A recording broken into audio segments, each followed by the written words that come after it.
또 귀한 주일에 또 하나님을 향하여 간절한 마음을 가지고 나오신 여러분 한 분 한 분 위에 주님의 은혜와 축복과 말씀의 능력이 임하는 귀한 시간 되어지기를 간절히 바랍니다.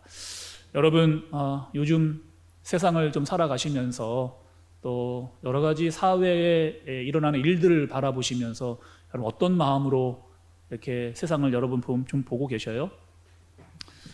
제가 볼 때는 세상이 참 혼란스러운 것 같습니다.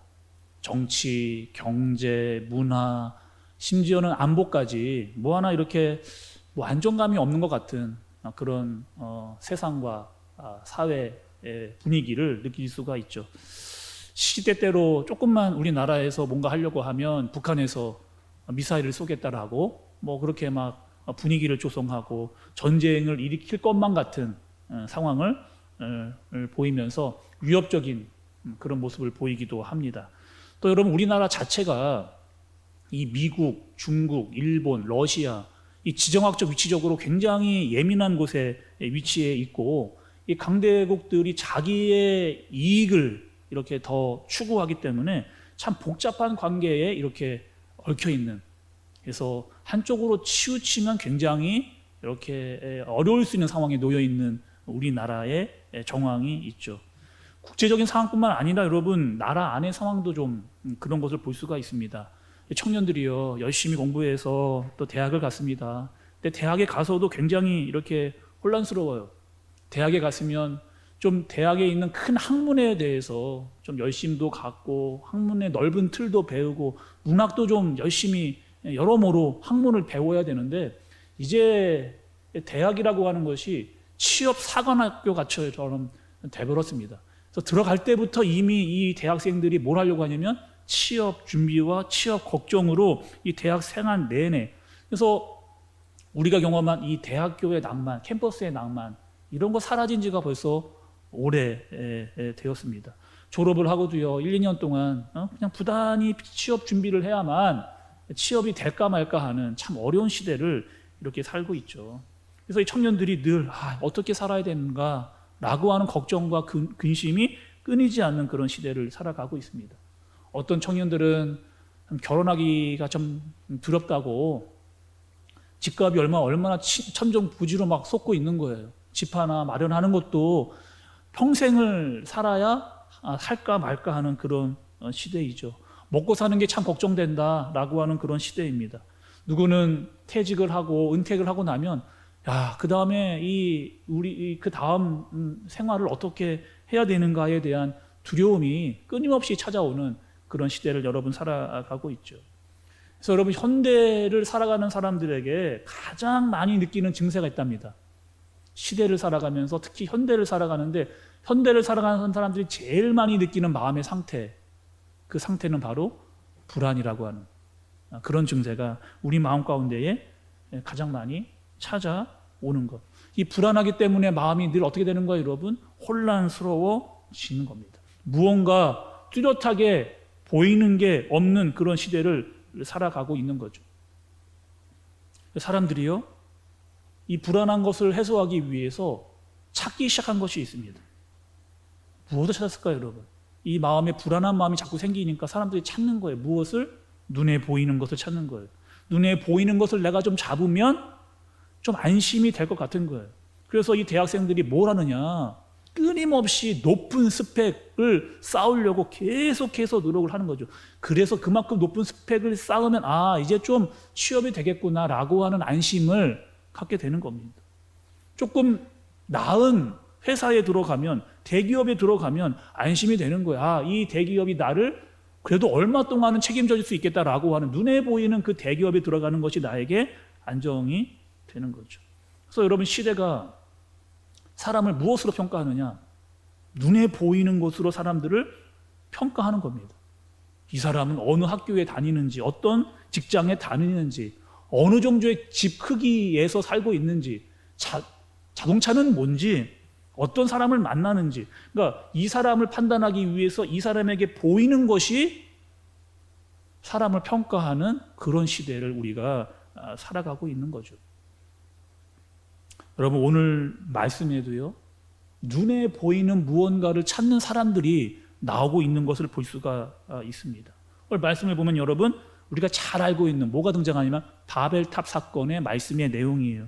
사람들이요, 눈에 보이는 탑을 짓고 있습니다. 근데 이 탑을 짓는데 어떻게 짓느냐? 대충 짓지를 않고요, 아주 견고하고 튼튼하게 벽돌을 구워서 아주 튼튼하게 높이 쌓으려고 하는 그런 탑을 지으려고 있는 그런 상황의 말씀이에요.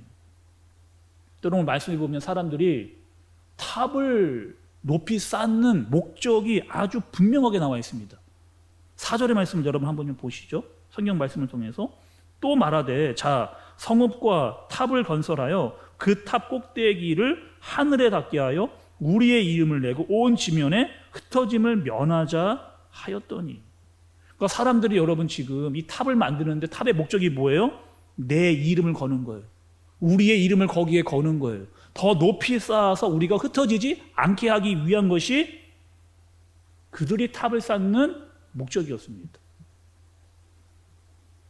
여러분, 그 피라미드 아시죠? 이집트에 보면 왜 어마어마한 스핑크스와 우리 왜 피라미드를 여러분 그 TV에서 가끔 여러분 보셨잖아요. 왜 지었느냐? 이 스핑크스와 피라미드를 왜 지었느냐? 당시에 여러분 이 이집트가요, 건축과 문화에 있어서 그 중심지였습니다. 사람들이 이런 것들을 자신이 가지고 있는 문화와 기술과 건축력을 드러내고 싶어 하는 거예요. 남들에게 드러내고 다른 나라들이 이 나라를 인정하면 되니까 거기서 나라들마다 안정감을 찾았던 거죠. 그러니까 대규모의 건축물을 만들어 지어내는 겁니다. 수학적으로도 굉장히 정교하게 수치도 잘 측량을 해서 아주 견고하게 지어 놨어요. 지금까지 이 스핑크스와 피라미드가 이 시대를 살고 있는 우리에게도 그거를 보게끔 하는 기가 막힌 방법과 아주 튼튼한 방법으로 만들어내서 우리는 그 시대에 이 정도를 만들어낼 수 있는 능력이 있었다 라고 하는 것을 드러내는 겁니다. 여러분, 오늘 말씀을 보시면 우리가 바벨탑만 우리가 알고 있었는데 이 바벨탑이 지어진 지역이 나오는 것을 볼 수가 있습니다. 바벨탑이 지어진 지역이 오늘 말씀에 여러분 말씀에 나온단 말이에요. 한번 보시죠. 창세기 10장 8절에서 12절의 말씀입니다. 제가 좀 봉독합니다. 구스가 또 니므롯을 낳았으니 그는 세상의 첫 용사라. 그가 여호와 앞에서 용감한 사냥꾼이 되었으므로 속담에 이르기를 아무는 여호와 앞에 니므롯과 같이 용감한 사냥꾼이로다 하더라. 그의 나라는 시날 땅의 바벨과 에렉과 악각과 갈레에서 시작되었으며 그가 그 땅에서 아수르로 나아가 니느웨와 르호보딜과 갈라와 및 니느웨와 갈라 사이에 레센을 건설하였으니 이는 큰 성읍이라. 여러분, 우리가 창세기 11장을 볼 때마다 바벨탑 사건만을 기억하고 바벨탑만 대해서 이야기를 하고 있는데 바벨탑만 있었던 게 아닙니다. 여러분, 말씀해 보니까 그 바벨탑은 시날 평지에 지어지고 있었어요. 그리고 그 탑을 중심으로 성읍이 만들어지고 도시가 형성되고 있는 그런 상태입니다. 그리고 오늘 말씀의 10절에 보니까 이 니므롯이라고 하는 사람이 그 도시를 다스리면서 중추적인 역할을 하고 있었던 그런 사람이에요. 말씀을 보니 용감한 사람이었고 힘과 권력을 가지고 있었던 그런 사람이 세워져서 여러 지역을 다스리고 있는 그런 상황이었다는 겁니다. 그 지역에 바벨이라고 하는 도시와 탑이 세워지고 있는 그런 상황입니다.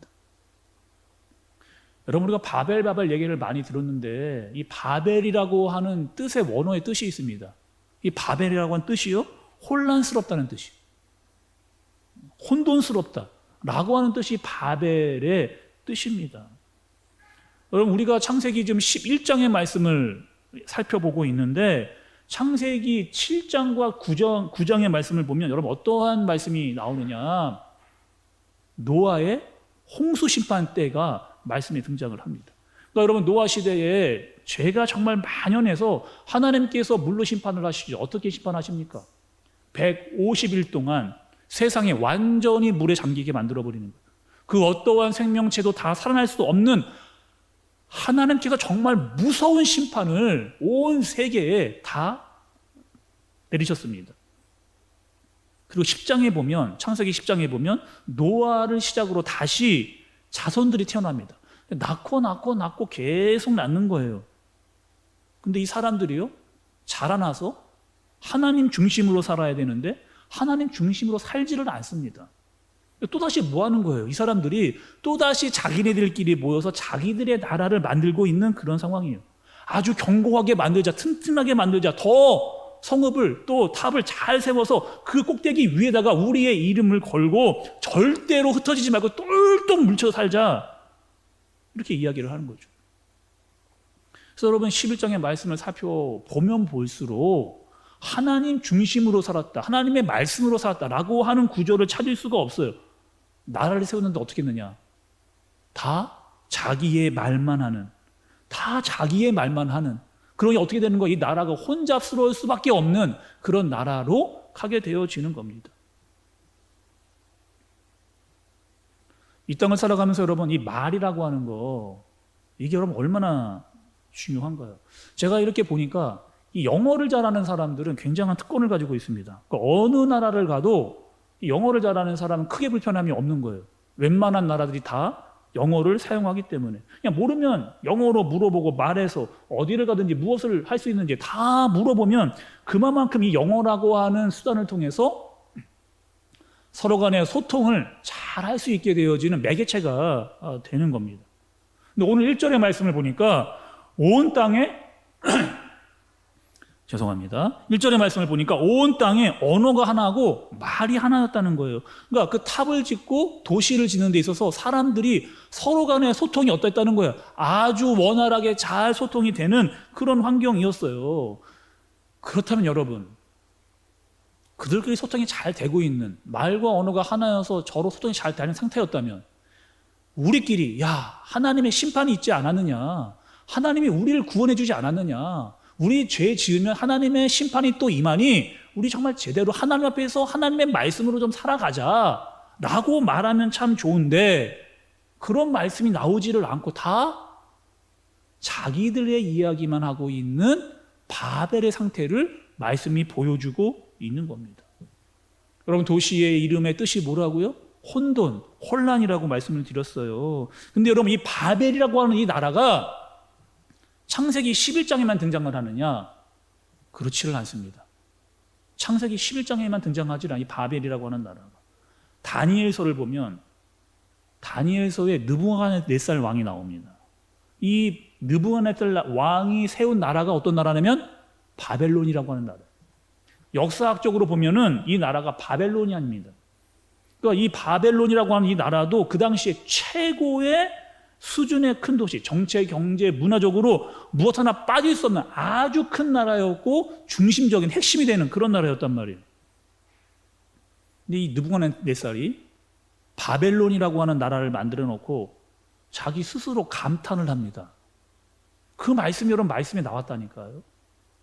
다니엘서 4장 30절의 말씀을 보면 나 왕이 말하여 이르되 이 큰 바벨론은 내가 능력과 권세로 건설하여 나의 도성으로 삼고 이것으로 내 위엄의 영광을 나타낸 것이 아니냐 하였더니, 이 바벨론을 지금 세운 느부갓네살 왕이 이렇게 이야기를 하는 거예요. 내 능력과 내 권세로 내가 도성을 삼아 내 위엄과 영광을 드러내는 것이 아니냐, 이렇게 저는 이야기를 좀 하고, 여러분 지금 창세기 11장에 등장해서 바벨을 짓고 있는 사람 하나, 바벨론을 세워서 느부갓네살이 하는 말이나 똑같은 목적을 가지고 감탄을 하고 있는 그 내용을 볼 수가 있는, 다 뭐 하고 있는 겁니까? 자기의 이름을 높이고 자기의 영광을 드러내는데 그 성과 탑을 쌓는 거예요.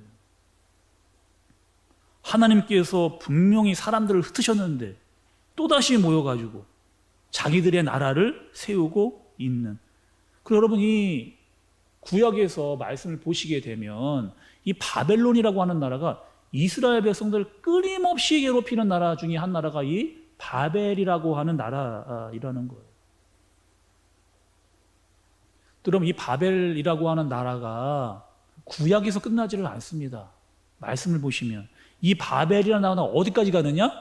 요한계시록까지 가. 요한계시록 18장 10절의 말씀을 보니 그의 고통을 무서워하여 멀리 서서 이르되 화이또다 화이또다 큰 성 견고한 성 바벨론이여 한 시간에 내 심판이 이르렀다 하리로다.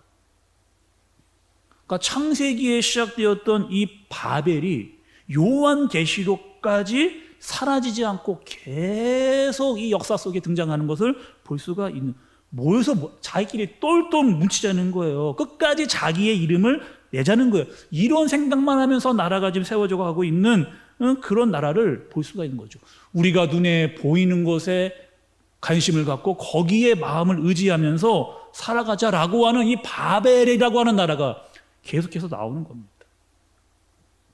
여러분, 이제 하나님께서 어떻게 하시는 거예요? 말씀 속에서 이 바벨이라고 하는 세상 나라를 세워져가는 이 세상 속에 하나님은 어떻게 하시나, 이것을 잘 봐야 됩니다.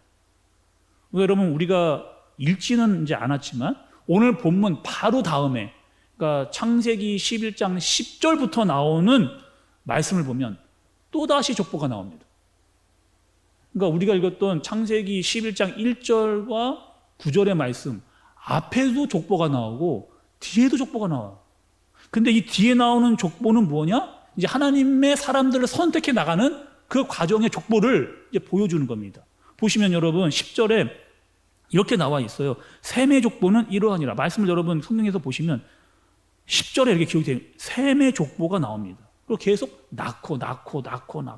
우리는 성경 볼 때 이 족보가 참 어려운데 족보를 알려주시는 이유가 있어요.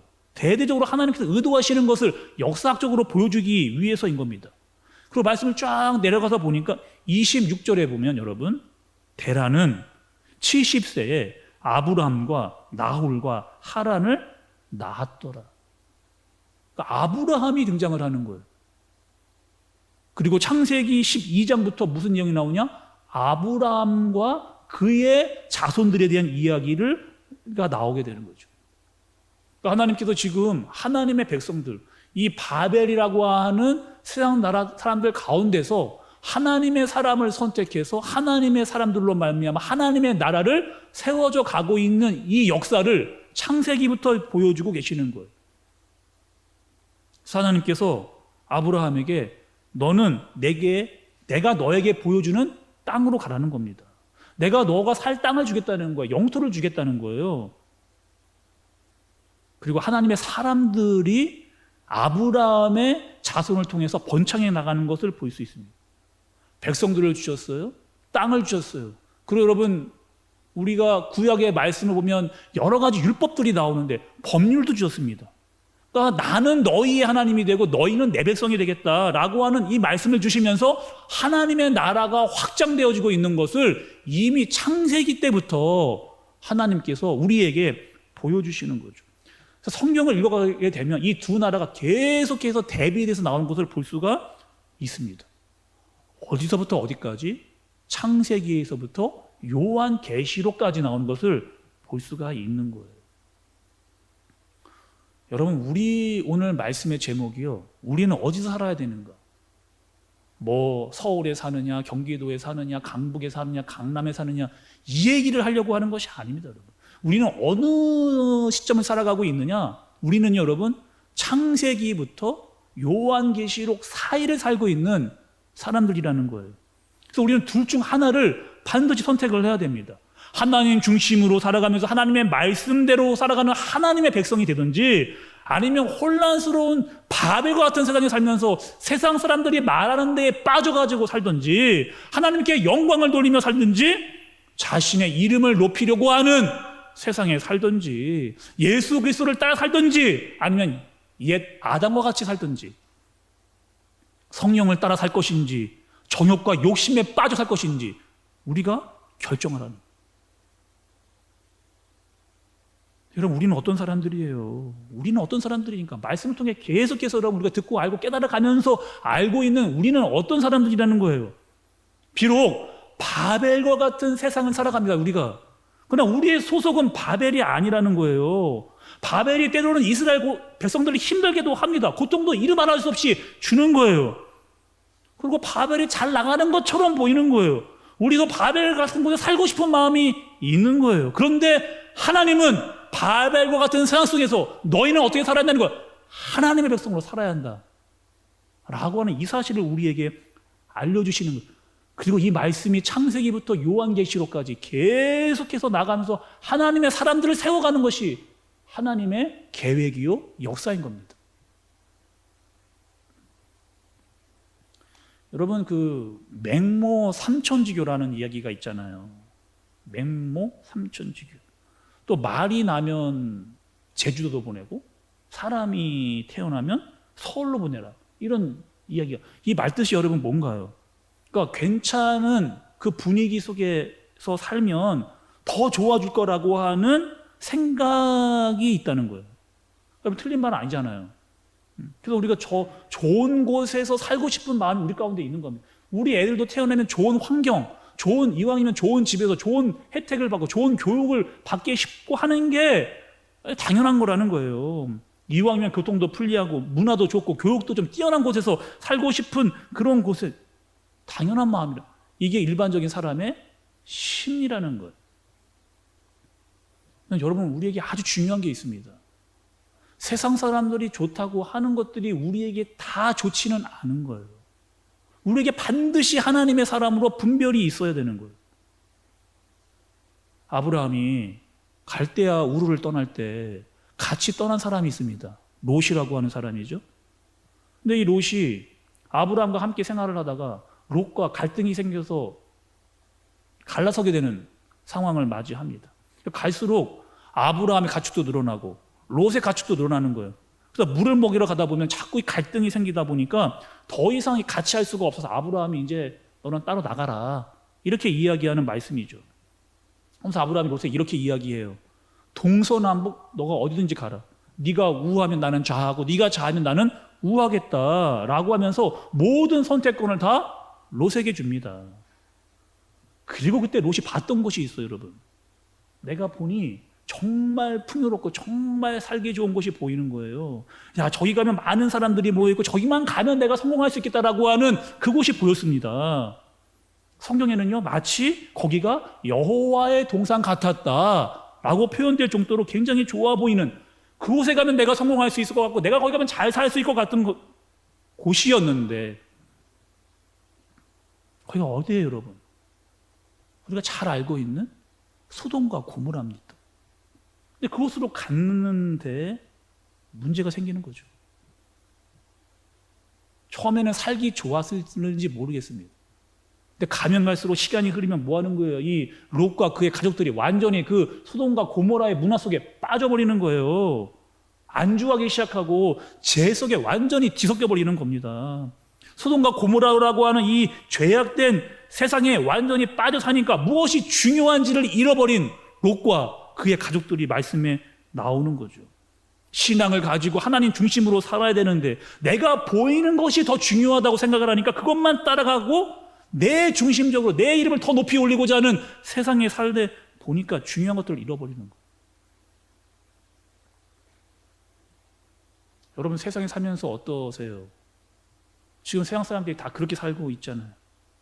다 잘 먹고 잘 살고 좋은 집에, 우리가 그 세상에 살다 보니까 나도 그렇게만 살아야만 할 것 같은, 물론 그렇게 살면 좋죠.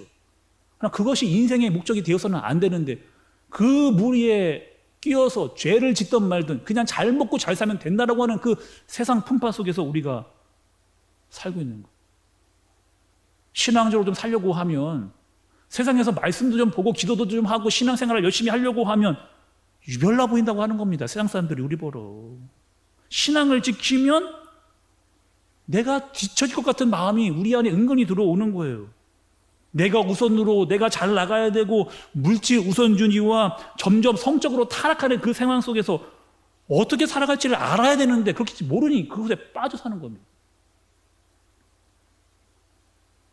결국에 여러분, 롯의 가족이 어떻게 되는 거예요? 롯의 딸들이요?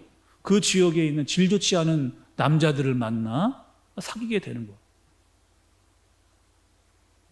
롯의 아내가요, 소돔과 고모라를 멸망해서 도망 나가는데 어떻게 하는 겁니까? 뒤를 돌아보지 말라고 했는데 뒤를 돌아보는 거예요. 왜? 내가 쌓아놓은 것들, 내가 가지고 있던 것들, 내가 안정을 줬던 것들을 도대체 내가 놓을 수가 없는 거예요. 그 뒤돌아보는 순간 소금 기둥이 되어버리는 거예요. 세상의 안주에서 거기에 빠져서 내가 모아놓고 내가 쌓아놓은 것들, 나에게 안정감을 주어놓은 것들이 사라져지는 순간을 도저히 이 롯의 아내가 지켜볼 수가 없는 겁니다. 그럼 신앙적으로 우리가 제대로 설지 않으면 잃어버린 것들이 너무나 많다는 사실을 말씀이 우리에게 알려주시는 거죠. 이런 이야기를 제가 들은 적이 있습니다. 그러니까 미션 스쿨을 다니는 학생들이 있어요. 그러니까 미션 스쿨을 다닌다고 하는 거는 이미 기독교적 색깔을 가지고 있는 학교에 제가 입학을 한 거잖아요. 그리고 미션 스쿨은 반드시 일주일에 한 번은 반드시 예배를 드립니다. 근데 이제 믿지 않는 학생들도 그 학교에 들어왔는데 이 예배를 너무 싫어하는 거예요. 이 학생들이. 그러니까 학교에서도 예배를 드릴 수 있다. 그런데 나도 예배를 안 드릴 권리가 있다는 겁니다. 맞는 얘기처럼 보이잖아요. 그러니 우리한테는 예배를 강요하지 말라. 입학을 하지 말았어야 되는데 입학을 해서 이런 것들 다 권리를 주장하고 있는 거예요. 그래서 예배 시간만 되면 이 아이들이 어떻게 하느냐?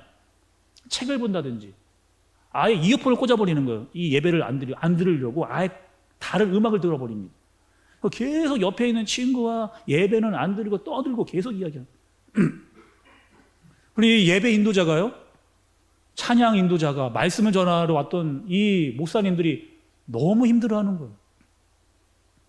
너무 힘들어하는 겁니다. 아니 같이 좀 찬양도 하자, 손뼉도 치자, 말씀 좀 잘 듣자, 예배를 좀 제대로 드리자 막 이야기를 하는데 분위기 자체가 너무 냉랭한 거예요. 예배를 드릴 수 없는 상황일 정도로 너무 냉소적인 애들이 그 예배 시간에 너무 많이 앉아 있는 겁니다. 그래서 그 목사님들이 하는 이야기가 있어요. 아니 분명히 이렇게 많은 학생들 중에 분명히 기독교, 크리스찬 학생들이 분명히 있을 텐데 어떻게 이렇게 좀 다 하나같이 이렇게 분위기가 냉소할까? 같이 찬양도 하고 말씀도 듣고 같이 예배를 하는 게 진정으로 드리면 참 좋겠는데 왜 이럴까? 왜 믿는 아이들마저도 입을 꽉 다물고 있을까? 라고 조사를 한 거예요. 아이들한테 물어봤답니다, 이 이야기를. 왜 너희들은 그렇게 하느냐고. 그런데 여러분 이렇게 이야기하는 거예요. 그 학교를 다니고 신앙을 가지고 있는 이 크리스천 기독교 학생들도 세상 사람들의 눈치를 너무 많이, 친구들의 눈치를 너무 많이 보는. 왜 또 그럴 수 있잖아요. 이 친구들이 중요한 시기를 보내는데 이 친구들이 나에게 함부로 내가 찬양하고 내가 기도하면 그것을 오히려 이상하게 이야기하는 그 이야기 때문에 내가 눈치를 보고 제대로 신앙생활을 하지 못하겠다라고 이야기를 그렇게 하는 겁니다. 미션 스쿨을 다니는데도 믿지 않는 아이들의 눈치와 말에 영향을 받고 주눅을 들어서 제대로 예배를 드리지 못하는 거예요. 아니 예배를 잘 드리는 이 아이들이 믿지 않는 아이들한테 영향을 줘도 시원찮을 판인데 믿지 않는 사람들의 영향이 믿는 아이들에게 오히려 영향을 받고 있는 이런 여러분 상황이 계속해서 일어나고 있다는 거예요. 제가 여러분 청소년 청년 파트를 오래 지도했잖아요. 또 제가 강조한 게 있습니다. 우리 아이들한테 얘들아 이 주일만큼은 매일매일이 하나님의 날이지만 이 주일만큼은 정말 주님 앞에 온전히 예배 드려야 된다. 정말 하나님의 사람으로 하나님의 백성답게 준비된 마음으로 예배를 드려야 된다. 수없이 너무나 제가 막 큰 소리로 애들한테 막 너무 강조를 했습니다. 근데 아이들은요 목사님 아니라는 거예요. 학원 가야 된다는 거예요. 그들은 단호하게 이야기합니다. 예배보다 학원이 더 높은 우선순위에 올라가 있는 거예요. 더 속상하고 더 마음 아픈 건 엄마들입니다. 엄마들. 지도는 내가 할 테니까 우리 애들은 학원 보내달라는 거예요. 내가 교회 나와서 내가 예배하고 내가 기도할 테니까 우리 애들은 좀 학원을 보내게 해달라고 하는 거예요. 다른 애들은 다 주일날 학원 가고 과외하고 지금 죽기 살기로 공부하고 있는데 우리 애들만 안 하면 뒤칠 것 같은 마음, 큰일 날 것 같은 마음이 이 마음 가운데 불안하게 계속 드러나게 되는 거죠. 그러다 보니까 애들이 어떻게 크는 거예요? 예배를 멀리하고 세상의 문화에 빠져서 세상의 우선주의로 살아가게 되는, 빠져나오지를 못해요. 나중에는 애들이 교회를 안 나옵니다. 목사한테 오는 거. 우리 애들이 청소년 때는 잘 나왔는데 대학을 가더니만 교회를 안 나오는데 목사님 어떻게 된 겁니까? 왜 그런 거예요, 여러분? 우리가요, 우리 애들을 그렇게 키운 거예요. 예배 중심보다, 하나님 중심보다 세상의 것이 더 중요하다고 우리가 그렇게 키웠습니다. 그렇게 키우고 나니까 그 결과가 나오는 거예요. 하나님을 두려워하지, 하나님 중에 살지도 않고 세상이 더 중요하고 세상에 높이 올라가는 것만 더 중요한 것처럼 여겨지는 그 세상 속에서 살아가게 되는 거죠. 그럼 비단 여러분 이게 뭐 아이들의 문제뿐만이 아니라는 거예요. 여러분 직장생활 하실 때 어떠세요? 직장생활 하실 때 정말 신앙대로 살려고 하는데 여러분 세상의 눈치가 여러 말들을 들을 때 여러분 그래도 그럼에도 불구하고 그것도 정말 믿음의 사람으로 하나님의 사람으로 살려고 하는 여러분 몸부림이 여러분 가운데 있습니까? 조금만 뭐라고 하면 세상 사람들이 믿는 것 같고 교회에 대한 이야기하면 한마디 말도 못하고 금세 주눅이 들어서 세상 사람들이 말하는 것이 마치 옳은 것 같은 신앙적인 이야기 한마디도 하지 못한 채 세상 사람들이 이야기하는 것이 맞는 것 같은 세상 분위기에 오히려 쫓겨서 이야기하는 아주 안타까운 상황들이 우리에게 자꾸 일어나고 있는 거예요. 대학도 여러분 서열이 있습니다. 대학이 더 높은 곳에 이름을 쌓으려고 대학들이 막 더 높은 서열로 올라가려고 막 몸부림을 치는 거예요. 대기업들은요 뭐합니까? 지역마다 랜드마크라고 하는 건물을 어마어마하게 짓는 거예요. 그래서 이 건물을 보면 우리 회사가 이 정도를 만들어낼 수 있다. 더 높이 쌓고 더 크게 더 견고하게 더 크게 만들어서 우리 회사는 이 정도야 라고 하는 그런 시대를 살아가면서 우리의 이름을 더 높이 세우려고. 그러니까 여러분들이 힘드신 이유는 그런 세상에서 부지런히 따라가야만 하기 때문에 우리의 마음과 영혼이 자꾸 상해지고 힘들어지는 거예요. 오늘 말씀을 보시면 여러분 이 바벨탑은요 하나님이 보실 때에 두 가지의 문제가 분명하게 있었습니다.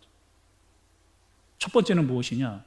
그들이 탑을 쌓은 이유가요 하나님께, 그러니까 하늘 높이 쌓아서 하나님께 더 가까이 가려고 하는 게 아니었다는 거예요. 다시 4절의 말씀을 보시면 또 말하되 성읍과 탑을 건설하여 그 탑과 꼭대기를 하늘에 닿게 하여 우리 이름을 내고 온 지면에 흩어짐을 면하자 하였더니 자기의 이름을 내고 자기를 자랑하고 더 높은 곳에 내 이름을 쌓으려고 했던 것이 문제였습니다. 두 번째는요 뭐냐? 온 땅에 우리가 흩어지지 않게 하자는 거예요. 이게 여러분 왜 문제가 됐을까요? 흩어지지 않으면 좋잖아요. 우리끼리 잘 모여가지고 흩어지지 말고 잘 단합해서 우리가 도시를 잘 만들자라고 하면 참 좋은 취지일 것 같은데 말씀은 하나님은 이게 문제라고 이야기를 하시는 거예요. 왜냐? 여러분 조금 전에 말씀드렸던 대로 창세기 7장에서 9장의 말씀을 통해서 하나님께서 노아의 시대 때에 홍수로 심판을 하셨습니다. 그리고 다시는 내가 심판하지 않겠다라고 무지개 언약을 하나님께서 하셨어요. 그리고 또 한 번 노아와 그의 자녀들에게 축복을 하십니다. 창세기 9장 1절을 보면 하나님이 노아와 그 아들들에게 복을 주시며 그들에게 이르시되 생육하고 번성하여 땅에 충만하다. 땅에 충만하라는 거예요.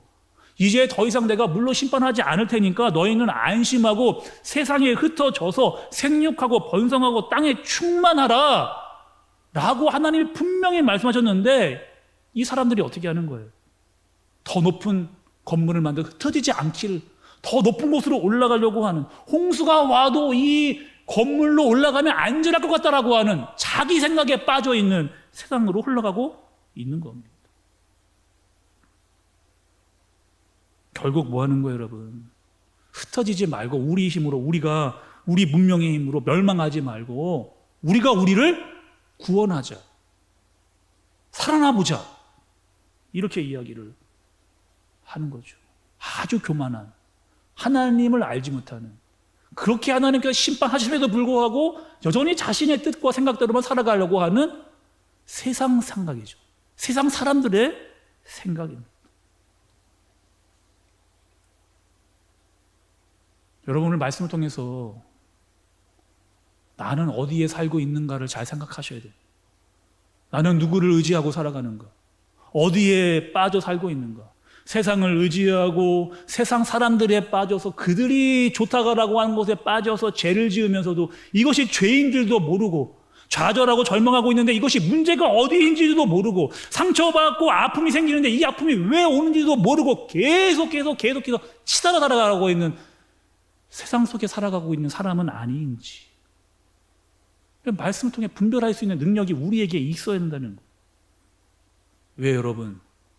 이 땅을 살아가고 있는 이곳이 여전히 지금 바벨과 같은 세상과 같은 곳이기 때문입니다. 혼란스러운 곳이기 때문에 그래요.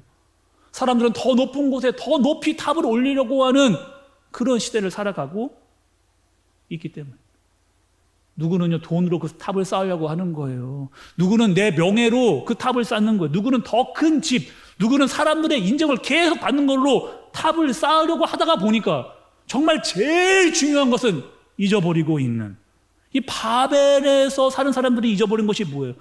바벨론에서 안주하다가 그 문화에 빠져서 자신들의 신앙과 하나님을 잃어버린 그런 삶을 살아가고 있는 거죠.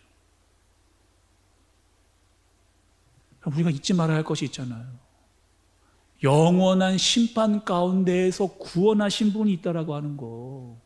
그분이 우리를 구원해서 하나님의 백성을 삼아 내 사람으로 삼아 내 백성 삼아 내가 끝까지 너희와 함께 언제까지? 요한계시록까지 내가 너희를 지키고 너희를 인도하고 영원에서까지 내가 너희를 책임지겠다라고 하는 이 하나님의 능력과 하나님의 살아계심을 잃어버리고 점점 세상에 빠져 바벨이 높이 쌓아 올라가는 것에만 눈에 빼앗겨 살아가고 있는 모습.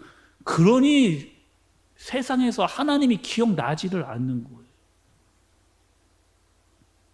그럼 참 희한하잖아요. 예배 시간에 우리 와서 참 하나님 말씀 들으면서 찬양하고 목사님 너무 은혜가 됐어요. 근데 이 교회당 문을 탁 나가는 순간 말씀이 다 기억이 하나도 안 납니다. 하얘져 버리는 거예요. 말씀의 제목도 내용도 세상에 나가는 순간 하나님의 말씀이 기억이 나지를 않는 거예요. 심지어는 여러분 오늘 말씀 보면 5절에 보면 하나님께서 사람들을 보시려고 그 성읍과 탁을 보시려고 직접 내려오셨습니다. 5절에 보시면 하나님이 내려오셨어요. 근데 이 하나님이 오신 것조차 알아보는 사람이 없는 거예요. 다 하나님의 관심이었고 내가 쌓아 올리는 이 탑에만 혈안이 되어 있기 때문에 자신의 이름을 거는 데만 우리가 흩어지지 않는 데로만 거기에 다 혈안이 되어 있기 때문에 하나님께서 성읍과 탑에 오셨음에도 불구하고 그들이 하나님을 알아보지 못하는 그런 잘못을 범하고 하나님 어떻게 하시는 거예요?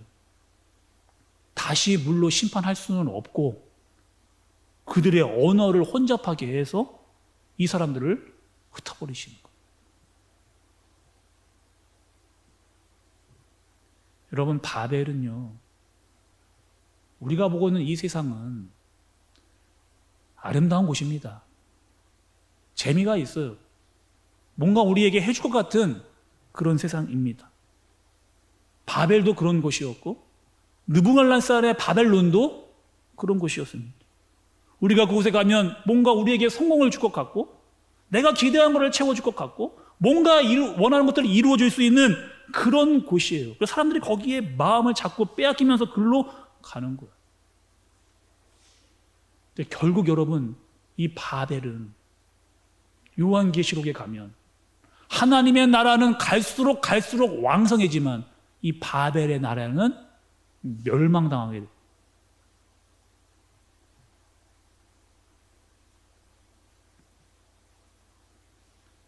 신약으로 오면 여러분, 신약에 보면 고린도 교회가 있어요.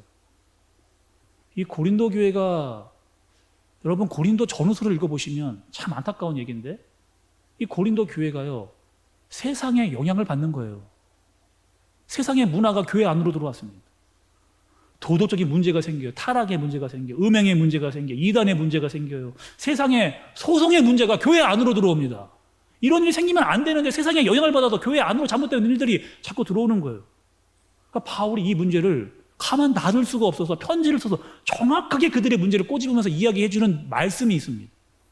고린도후서 6장 14절에 16절의 말씀, 제가 봉독해 보겠습니다. 너희는 믿지 않는 자와 멍에를 함께 매지 말라.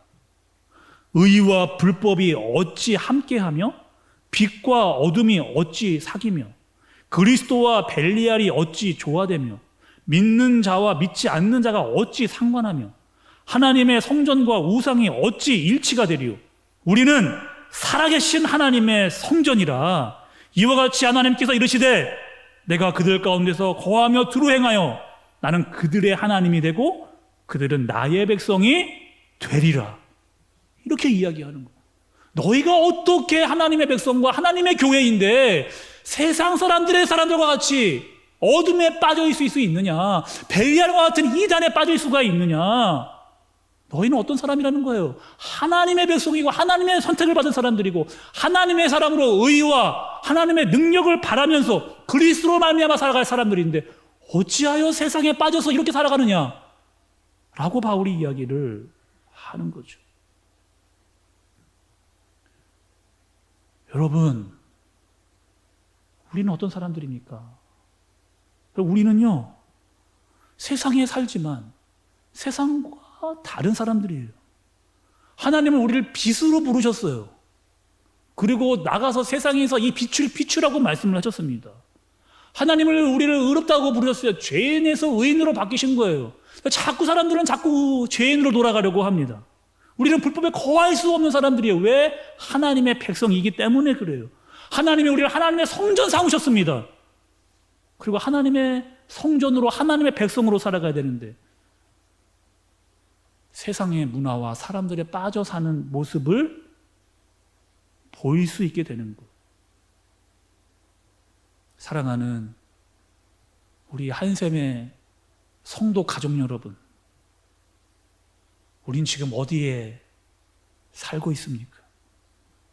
하나님의 나라에 하나님의 통치를 받으며 하나님의 백성으로 하나님의 능력을 바라면서 세상에 살지만 하나님이 내 하나님이시고 하나님이 내 백성이라고 하는 그 하나님의 통치를 받으면서 살고 있습니까? 아니면 이 바벨이라고 하는 세상에 더 높이 이름을 쌓고 탑을 쌓는 데만 현안이 되어서 하나님이 누구인지 하나님의 말씀이 무엇인지도 모른 채 다시 죄로 돌아가 세상 사람들처럼 살아가고 있는 모습으로 살아가고 계십니다. 오늘 여러분 말씀을 통해서 우리는 깨달아야 돼. 하나님의 말씀이 하나님의 말씀으로 들리는 것입니다. 아니면 세상의 소리와 그 난리가 우리에게 더 큰 영향을 주고 있는 것인가? 반드시 여러분 하나님의 백성은 하나님의 말씀을 따라 살아야 됩니다. 하나님의 능력을 의지하고 살아가야 되고 하나님의 말씀으로 말미암아 살아가야만 되는 거예요. 그렇지만 우리는 세상에 빠지게 돼 있습니다. 빠질 수밖에 없어요. 세상의 유혹과 미혹이 우리를 가만두지 않기 때문에, 너무나 재밌는 것이 많기 때문에, 우리를 죄악으로 빠질 수 없는 환경으로 몰아가기 때문에, 악한 영이 우리를 가만두지 않기 때문에, 그리고 그곳에 빠지면 우리는 바벨이라고 하는 세상에 몰입되어 거기에 안주하면서 점점점 죄악에 빠지게 되는 겁니다. 다시 한번 여러분께 말씀을 드리면, 여러분, 우리는 세상과 같은 사람들의 존재로 지음받지 않았다는 거예요. 하나님 우리를 빛으로, 의의 사람으로, 하나님의 백성으로, 하나님의 성전으로 우리를 부르셨습니다. 우리는 어떻게 해야 되는 거예요? 세상, 눈에 보이는 것, 세상 사람들이 따라가는 것을 의지하지 않고 우리는 전적으로 하나님만 의지해야 됩니다. 하나님의 말씀이 우리의 통치요, 하나님의 말씀이 우리의 능력이어야 한다는 거예요. 그리고 하나님 말씀하시는 거예요. 내가 내 백성을 영원부터 영원까지 책임지겠다라고. 바벨과 같은 세상에 살지만 바벨에 빠지지 않고 하나님의 능력으로, 하나님의 백성으로, 하나님의 사람으로 여러분 이 땅을 살아가는 여러분들 되시기를 바랍니다. 우리는 하나님의 백성이에요, 여러분. 세상의 사람들이 아니고 하나님의 백성이라고 하는 이 정확한 정체성을 가지고 하나님의 통치를 받으며 하나님의 능력으로 말미암아, 여러분, 하나님의 통치를 받으면 우리에게 주시는 게 너무 많다는 거예요. 기쁨과 행복과 능력과 특권, 이 많은 것들이 우리에게 주어진다. 여러분, 우리가 새벽마다 지금 갈라디아서 말씀을 통해서 보고 있습니다. 하나님이 우리에게 얼마나 많은 특권을 우리에게 주시는가, 하나님의 백성을 통해서. 이 특권을 받아 누릴 수 있는 저와 여러분들 되어지시기를 주님의 이름으로 축복합니다. 기도하겠습니다. 하나님 아버지, 오늘 말씀을 통해서 내가 누구인지, 내가 어디서 살아가야 될지, 세상은 또 어떻게 돌아가고 있는지를 깨닫게 해주시니 감사를 드립니다. 바벨과 같은 혼란 가운데 살고 있지만 그 혼란 속에 빠지지 아니하도록 주님께서 인도하여 주옵소서. 하나님의 나라의 백성으로 하나님의 통치를 받으며 하나님의 말씀이 능력이 우리에게 나타나게 하여 주옵소서.